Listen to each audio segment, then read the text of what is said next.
بەناوی خوای گەورە و میهرەبان ئامادە بوونی بەڕێز ڕۆژتان باش.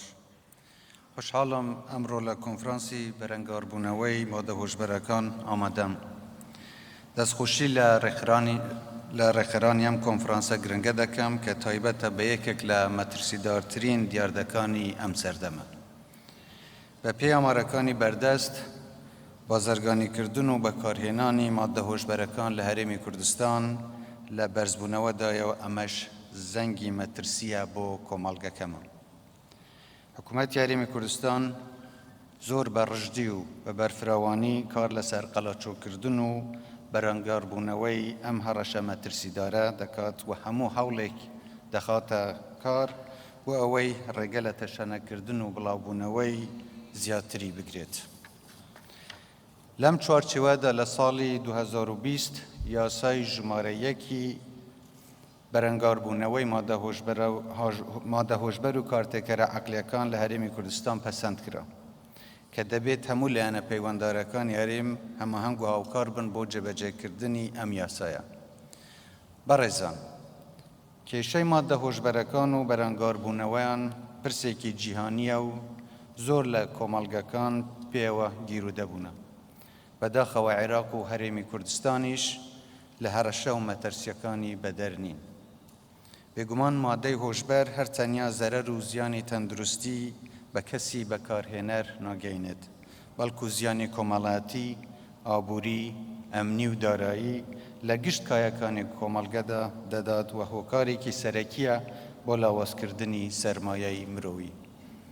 هەرێمی کوردستان بە شێوازی جۆرە و جۆر دژاتی دەکرێت و هەوڵی لاوازکردنی دەدرێت کە یەکێک لە شێوازە مەترسیدارەکان مادە هۆشبەرەکانن و یەکێکە لەو چەکانەی کە بە شارەزا و ئاشکرا بۆ مەبەستی تێکدانی شێرازەی کۆمەڵگەکەمان و لە باربردنی توانا و تەندروستی گەنجەکانمان بەکاردەهێنرێت.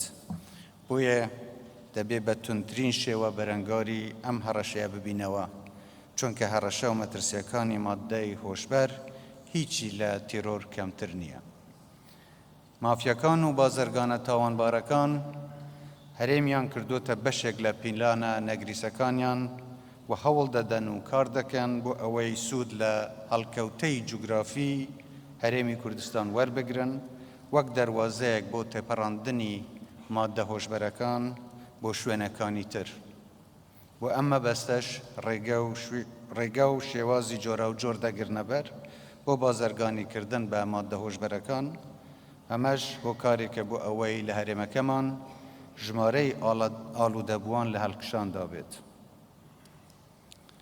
بۆیە پێویستە دەم و دەستگا پەیوەنددارەکانی حکوومەتی هەرێم بە هەموو هێز و هەوڵ و توانەکانیان بەردەوام بن لە ئەرکی پیرۆزی خۆیان و بە توندترین شێوە ڕوبەڕووی ئەو بازرگانە تاوانبارانە ببنەوە و نەهێڵن نیاز و پیلانە مەترسیدارەکانیان سەر بگرێت.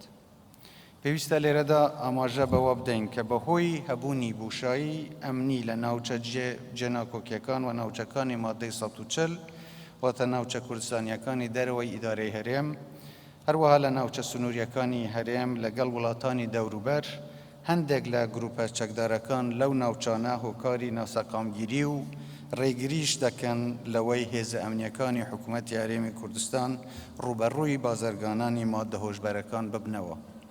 بگرە بەداخەوە هەندێک لەو گروپە چەکدارانە خۆیان بەشێکن لە بازرگانیکردن بە مادە هۆشبەرەکان.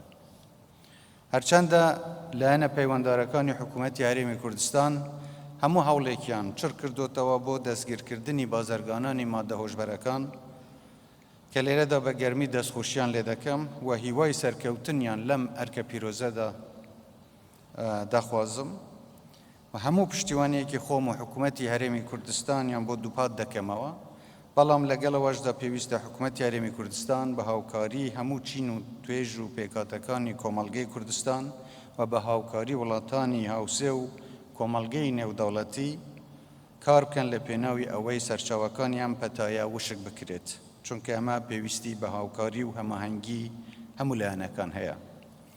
ئێمە لە حکوومەتی هەرێمی کوردستاندا لێژنەی باڵای بەرەنگاربوونەوەی مادە هۆشبەرەکانمان پێکێناوە کە ژمارەیەک وەزارەت و دام و دەستگای پەیوەندداری تێدایە. لامان که دستندوقێکیش بۆ پەرەپێدان و شیاندن و چارەسەری توشبووان و ئاڵوودەبووانی مادەی هۆشبەر دروست کراوە. لەلایەکی دیکەوە لە پلانی حکوومەتی هەرێمی کوردستان بۆ مافەکانی مرۆڤ بەشێک تایبەت کراوە بەو ڕاستپەردەنێ و دەوڵەتیانەی پەیوەستن بە بەرەنگاربوونەوەی مادە هۆشبەرەکان و کارتێکەرە عەقلیەکان.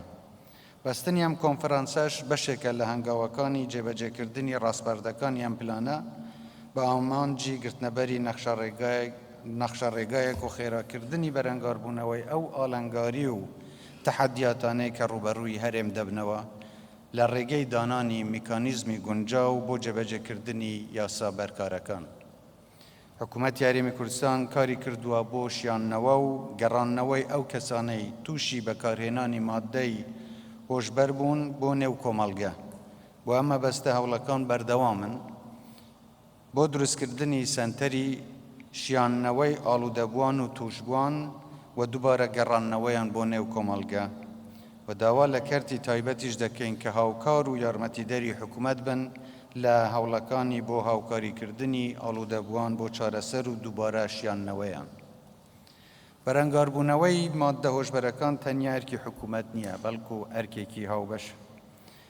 ئەرکی هاوبەشی هەموو لایەکمانە و لەم ڕواوە داوا لە دایک و باوکان، ناوەندی پەروەردەیی و ئەکادیمی و ڕۆشنبیرەکانمان، مامۆستانی بەڕێزی ئاینی، دەستگاکانی ڕاگەیاندن، کەساتیە کاریگەرەکانی ناو سۆشیال میدیا و هەموو هاونیشتیمانان و خەمخۆرانی ئەم وڵاتە دەکەم کە هاوکار و یارمەتیدەری حکوومەت بن و هەر یەکێک لە پێگەی خۆیەوە کار بۆ هوشیارکردنەوەی کۆمەڵگە و بەتایبەتی گەنجەکانمان بکات و لە مەترسیە کوشەندەکانی ئەم پەتایە ئاگاداریان بکاتەوە.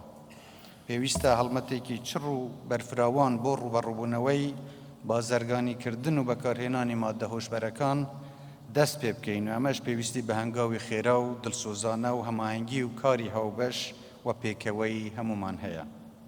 لێرەدا دەمەوێت دووبارە جەخت لەوە بکەمەوە کە پێویستە ئێمە جیاوازی بکەین لە نێوان مافیا و بازرگانەکانی مادە هۆشبەرەکان لەلایەک و ئەو کەسانەی کە دەبنە قوربانی و ئاڵوودەی مادە هۆشبەرەکان دەکرێن لەلایەکی ترەوە. وانەی بە هەر هۆکارێک تووشی ئەم بەڵایە دەبن پێویستە هاوکار و یارمەتیدەریان بین بۆ چارەسەرکردنیان و دوورخستنەوەیان لەم ڕێگە مەترسیدارە.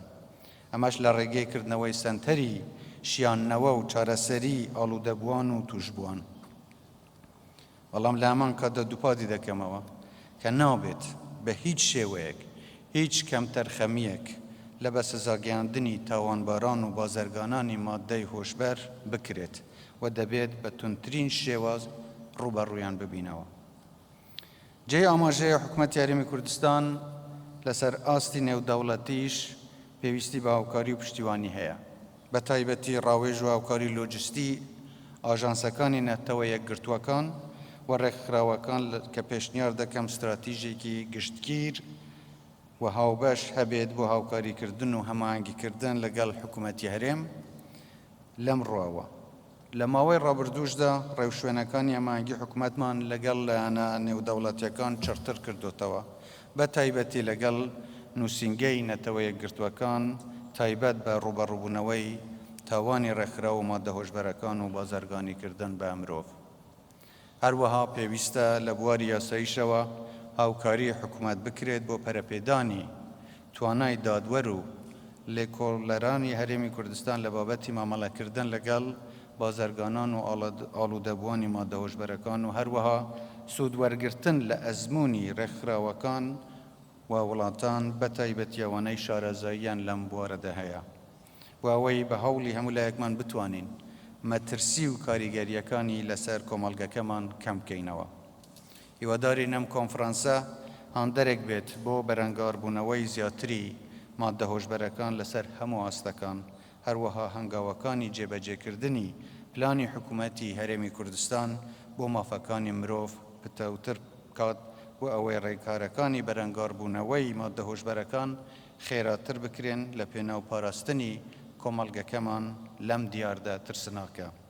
ئیتر هەر شاد و سەرکەوتوو بن و کوردستانیش هەر ئاوەدان و پارێزراو بێت. زۆر زۆر سوپاس.